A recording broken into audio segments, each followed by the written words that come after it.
Dans le chaos doré de la vie de Thelma Furness, un récit tissé de fils de scandale et de murmures d'amour interdits. Née dans l'étreinte sereine des Alpes suisses, l'existence de Thelma était une contradiction éblouissante d'innocence et d'intrigue.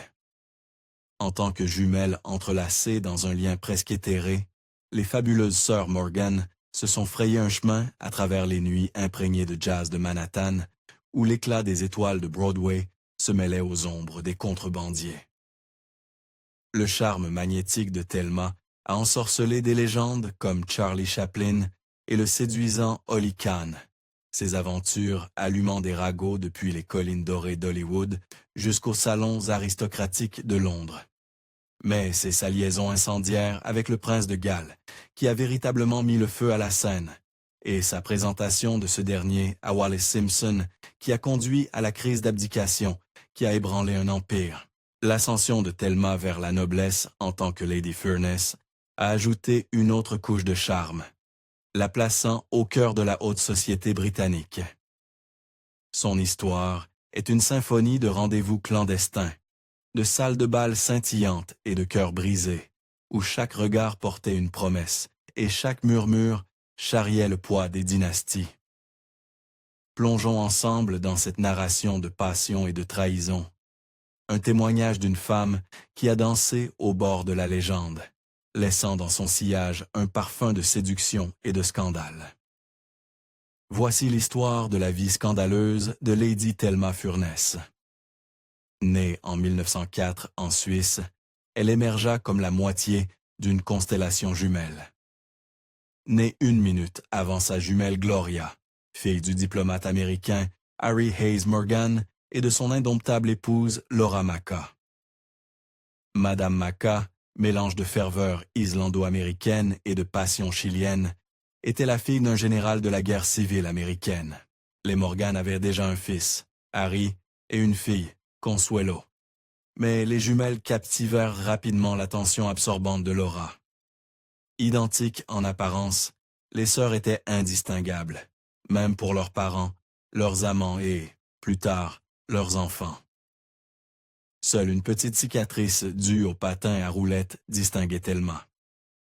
Leur lien était si profond qu'ils frôlaient la télépathie, et, à travers chaque tempête, elles restaient unies. Les devoirs diplomatiques de leur père les entraînèrent des Alpes suisses aux canaux de Hollande et aux rues ensoleillées de Barcelone. Leur anglais teinté d'un accent franco-espagnol avec une légère hésitation, aussi éclectique que leur éducation, désordonnée et sans racines, instillant en elles une insécurité profondément ancrée. Leur mère, une force mercurielle, alternait entre une affection étouffante et une colère volcanique. La devise de Laura était que l'amitié véritable était une illusion, car les gens cherchaient toujours quelque chose en retour, et que le succès pour les femmes résidait dans la manipulation des hommes par leur charme féminin. À l'approche de la Première Guerre mondiale, elles furent en l'Espagne, et les jumelles furent placées dans un pensionnat. Mal adaptées à ce nouveau monde, elles s'accrochèrent l'une à l'autre au milieu de l'atmosphère froide et inhospitalière de l'Angleterre, détestant tout, du climat à la nourriture en passant par les gens. Un bref séjour dans un autre pensionnat suisse prit fin lorsque leurs parents s'installèrent en Amérique. Dans un geste audacieux, elles falsifièrent un télégramme pour les rejoindre. Thelma écrivit au consul en utilisant le nom de son père et demanda 2 billets supplémentaires pour elle et sa sœur. Leur père le prit bien, et ainsi, elles partirent pour l'Amérique. Leur arrivée à New York en 1916 fit sensation. Avec leurs parents souvent absents, les jumelles fréquentèrent le couvent du Sacré-Cœur et furent laissées là pendant de longues périodes, tandis que leurs parents voyageaient à travers le monde. Les filles ne virent leur mère que 4 fois en 3 ans. À 17 ans, elles firent un pas sans précédent, s'installant dans un appartement en grès brun à New York. Leur jeunesse et leur indépendance étaient rares. Leurs parents étaient à Bruxelles et une propriétaire vigilante veillait sur elles.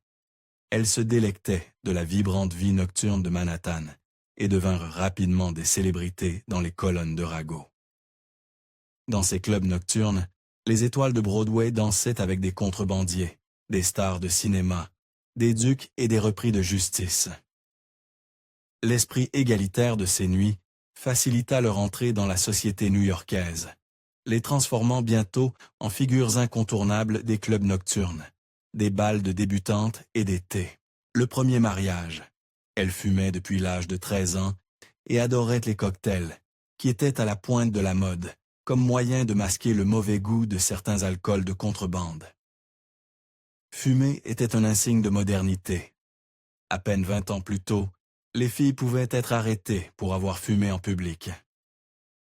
Le chroniqueur de ragots, Charlie Knickerbocker, se lia d'amitié avec les filles et contribua à les transformer en socialites, les surnommant les fabuleuses sœurs Morgan.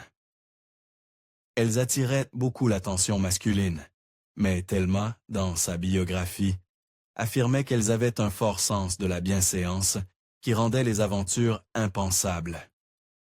Elles aspiraient au romantisme, à l'amour, au mariage et aux enfants. Bientôt, Thelma rencontra James Vail Congress Jr. lors d'un dîner et ils s'enfuirent pour se marier dans le Maryland. James venait d'une famille fortunée, mais il avait dilapidé une grande partie de sa fortune dans une entreprise pétrolière ratée. Le couple s'installa en Floride. Lors de leur premier anniversaire de mariage, Thelma découvrit sa première infidélité. Une fois, elle trouva un portefeuille sous l'oreiller. Une autre fois, un drap taché de rouge à lèvres. Cette séparation spontanée les conduisit au divorce, ce qui, selon elle, lui coûta cher. Elle accepta une somme modeste, mais cela lui enseigna une leçon importante sur les hommes. Elle apprit, selon ses propres mots, à veiller sur elle-même, laissant entendre qu'elle ne tomberait plus jamais amoureuse. Quelques mois plus tard, elle commença à terriblement manquer à sa sœur Gloria, et James se révéla être un alcoolique abusif. Ce n'est qu'après une fausse couche causée par une chute qu'elle résolut de le quitter.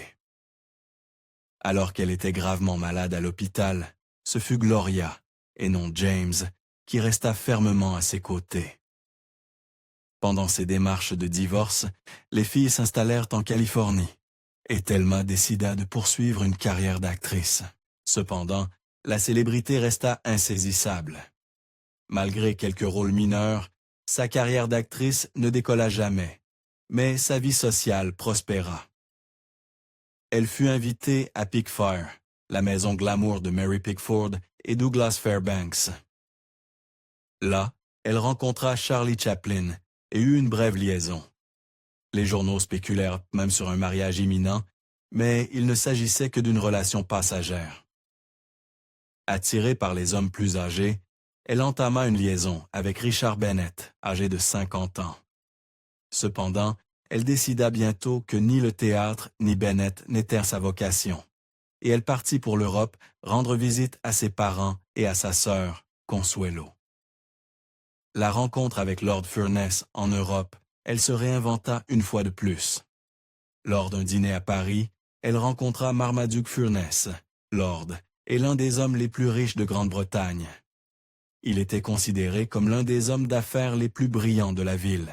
Duke, comme l'appelaient ses amis, avait 20 ans de plus que Thelma. Il avait été marié auparavant, et des rumeurs circulaient autour de la mort mystérieuse de sa première épouse. Elle était décédée à bord de son yacht. Malgré la présence d'un médecin à bord, elle n'avait pu être sauvée. Et bien qu'il y ait eu une réfrigération adéquate à bord, elle fut rapidement inhumée en mer. Lord Furness avait 2 enfants adultes, Avril et Christopher, connus sous le nom de Dick. La première nuit de leur rencontre, Duke l'emmena danser dans des clubs nocturnes, où ils se délectèrent de champagne et de caviar. Il lui envoya des fleurs le lendemain matin. Le mariage avec Lord Furness. Ils se marièrent en juin 1926 au bureau d'état civil de St. George. Ils organisèrent une petite cérémonie dans l'une des maisons de Duke, sur Arlington Street. Au cours des premiers mois de leur mariage, Duke cédait à tous ses caprices, et elle le considérait comme un mari parfait. En mars 1929, elle donna naissance à un garçon, William Anthony, surnommé Tony. Elle faisait partie d'une génération de femmes de la haute société dont les enfants étaient pris en charge par des nourrices. Une préoccupation excessive pour ces enfants était considérée comme un instinct bourgeois. Quelques mois après l'accouchement, l'œil errant de Duke commença à vagabonder, et il entama une liaison avec Peggy Hopkins, une femme qui s'était mariée et divorcée de 6 millionnaires et était largement considérée comme une chasseuse de fortune. Thelma confessa dans sa biographie que s'il était resté fidèle, elle l'aurait été aussi. Elle se sentit abandonnée et blessée. La rencontre avec le prince de Galles. C'est à l'été 1929, peu après avoir découvert l'infidélité de son mari, qu'elle retrouva le prince de Galles. Elle avait rencontré le prince pour la première fois en 1926, lors d'une fête avec son mari, Lord Furness. Elle parla plus tard de son charme et de la façon dont ses yeux l'avaient captivée. En la revoyant 3 ans plus tard, il s'approcha immédiatement pour la féliciter de la naissance de son fils, lui demandant si elle venait souvent à Londres et lui proposant de dîner avec lui la semaine suivante. Cependant, le récit est entouré de versions contradictoires. Le prince se souvenait l'avoir rencontrée lors d'une fête à la campagne et plus tard dans le même train pour Londres, l'invitant à le rejoindre par pur ennui. Lors de leur dîner, ils s'assirent devant le feu, sirotant des cocktails à York House. Thelma trouva le prince d'une conversation aisée. Elle dit que lorsqu'il parlait, elle avait l'impression qu'ils s'étaient toujours connus. Lorsqu'il lui demanda s'il pouvait lui rendre visite à nouveau bientôt, elle accepta. Ainsi commença leur liaison. Il était l'antithèse de Duke. Elle adorait sa douceur et sa timidité. Cependant, tout au long de leur relation, l'ancienne maîtresse d'Edward, Freda Ward, planait en arrière-plan. Leurs conversations se limitaient à des banalités et à des connaissances communes. Il ne lui ouvrit jamais son âme. En public, Thelma maintenait une façade d'harmonie conjugale avec son mari. En privé, cependant, elle consacrait son temps à Edward. Sa sœur Gloria apporta un soutien inestimable, s'installant à Londres et louant une maison pour offrir au couple un lieu de rencontre discret. Le prince l'invita à l'accompagner dans un safari africain. Dans ses mémoires, Thelma raconte des vacances idylliques. Les matinées commençaient avec Edward, la réveillant à l'aube avant de s'aventurer dans la brousse. Leur tente était montée côte à côte. Les nuits étaient passées ensemble près du feu sous le vaste ciel africain. Leur voyage de retour fut rempli de dangers lorsqu'Edward tomba gravement malade, s'effondrant sur le volant. Thelma, paralysée par la peur, craignit qu'il ne meure. Miraculeusement, Edward parvint à les conduire en sécurité, arrivant à leur train avec une fièvre de 40,5 degrés, diagnostiquée comme étant du paludisme. À mesure que leur liaison s'intensifiait, Thelma était perçue comme une influence négative, faisant partie d'un groupe de fêtards qui contrastait avec les difficultés économiques du pays. Ses origines américaines alimentèrent davantage les critiques. Alors qu'Edward devenait plus tardif et était souvent vu dehors jusqu'à tard, l'opinion publique se retourna contre lui. La perception était que l'influence de Thelma le rendait trop démocratique et commun, introduisant une touche de vulgarité dans son foyer. En 1931, la visite du prince et de Thelma à un sanctuaire catholique déclencha une controverse, étant donné l'identité protestante de la monarchie britannique. Le public britannique et la presse critiquèrent les actions du prince, jugeant inapproprié pour le futur chef de l'Église d'Angleterre de participer, même superficiellement, à des pratiques catholiques. Thelma est peut-être plus connue pour avoir présenté Wallis Simpson au prince. À l'époque, Wallis était marié à son second mari et était une amie de Thelma. Cependant, les récits de leur présentation varient. Thelma affirma que cela eut lieu fin 1930 ou début 1931 lors de cocktails organisés par Consuelo. Edward se souvenait d'un moment différent lors d'un voyage à la campagne, tandis que Wallis insista sur l'hiver 1931 sans la présence de Consuelo. Wallis fut progressivement intégré dans le cercle des sœurs Morgan, empruntant leurs vêtements pour des événements. Les Simpson devinrent des habitués de Fort Belvedere. Initialement, Edward était réticent, n'appréciant pas Ernest Simpson, mais Thelma le persuada, valorisant Wallis comme une amie chère. Début 1934, Thelma décida de voyager en Amérique pour voir sa sœur Gloria. Ils échangèrent des adieux sincères et leurs précieux ours en peluche. Quelques jours avant son départ, Thelma rencontra Wallis Simpson. Wallis lui assura que le prince serait seul sans elle, et Thelma lui demanda de veiller sur lui pour s'assurer qu'il reste hors des ennuis. Wallis accepta. Une fois partis, Wallis et Edward devinrent très proches. Il assistait régulièrement à ses soirées cocktails, la trouvant une conversatrice captivante sur des sujets allant de la politique à la littérature et à la situation en Allemagne. Contrairement à Thelma, Wallis était bien versée en politique, et elle débattait souvent de ses idées avec le prince, qui admirait sa vivacité. C'était la femme la plus indépendante qu'il ait jamais rencontrée, écrivit-il dans ses mémoires. De l'autre côté de l'Atlantique, Thelma, alors âgée de 30 ans, entama une liaison avec Ali Khan, 27 ans. Le fils du chef des musulmans ismaéliens Nizarite était vénéré comme une divinité vivante. Ali était harcelé lors de ses tournées et irrésistible pour les femmes. Lorsqu'elle s'apprêta à retourner en Angleterre, Thelma trouva sa cabine remplie de roses rouges d'Ali, qui s'était réservé une place sur le bateau pour passer plus de temps avec elle. Bientôt, des rumeurs se répandirent sur Thelma et Ali, affirmant qu'elle avait capturé à la fois le prince blanc et le prince noir. Le prince de Galles ne fut pas amusé lorsqu'il entendit la nouvelle. À son retour, en 1934, Edward fut poli, mais distant. Il lui dit qu'il avait entendu parler des attentions d'Ali. Thelma lui demanda s'il était jaloux, mais il ne répondit pas. Alors qu'Edward restait froid, Thelma chercha conseil auprès de Wallis, qui lui assura qu'Edward l'aimait encore et se sentait perdu sans elle. Le week-end suivant, Thelma rejoignit Edward et Wallis à Fort Belvedere. Elle remarqua le flirt entre Wallis et le prince, et lorsqu'elle confronta Wallis, elle reçut un regard de défi en retour.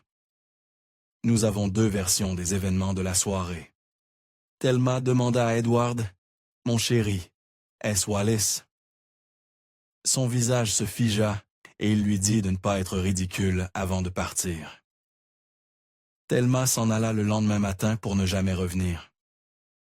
Wallis affirma que Thelma était arrivée à un dîner en frappant à la porte comme si elle essayait de l'enfoncer. Elle fit irruption dans la soirée et Edward l'emmena dans la bibliothèque.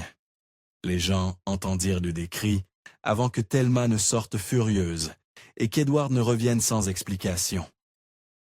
Wallis écrivit à sa tante, « Le règne de Thelma est terminé. » Les années suivantes furent difficiles pour Thelma. Elle se réconcilia avec Lord Furness peu avant la Seconde Guerre mondiale, mais il mourut en 1940. Elle s'installa en Californie avec sa sœur et fréquenta les fêtes les plus élégantes d'Hollywood. Les sœurs lancèrent plusieurs entreprises ensemble, une boutique de robes, des jouets, des parfums et de la publicité, mais toutes échouèrent. En 1958, elles écrivirent des mémoires tendres conjointes intitulées « Double exposure ». Gloria mourut d'un cancer et Thelma lui survécut 5 ans. En 1970, alors qu'elle rendait visite à la petite Gloria, elle tomba malade et mourut d'une crise cardiaque en chemin vers l'hôpital. Dans son sac, il y avait l'ours en peluche miniature, désormais usé, qu'elle avait échangé avec le prince des années auparavant. Elle fut enterrée avec Gloria au cimetière Holy Cross à Culver City, Los Angeles. La vie de Thelma Furness fut une tapisserie tissée de fils de glamour, de scandales et d'amour poignant. Sa liaison avec le prince de Galles, symbolisée par l'ours en peluche chéri qu'elle porta jusqu'à sa mort, la marqua comme une femme qui aima profondément et perdit profondément. Le lien avec sa sœur jumelle Gloria, indéfectible et constant, fut la constante dans une vie remplie de passions fugaces et d'aventures de tumultueuses. Son histoire, telle une nouvelle magnifiquement tragique, perdure comme un témoignage d'une vie vécue avec éclat, sinon avec sagesse. Merci d'avoir regardé la vidéo de cette semaine sur Thelma Furness. Veuillez liker, commenter et vous abonner. Votre soutien aide à faire vivre la chaîne. J'aime entendre vos pensées sur les personnes que nous couvrons et sur qui vous aimeriez voir ensuite. Et comme toujours, merci de regarder.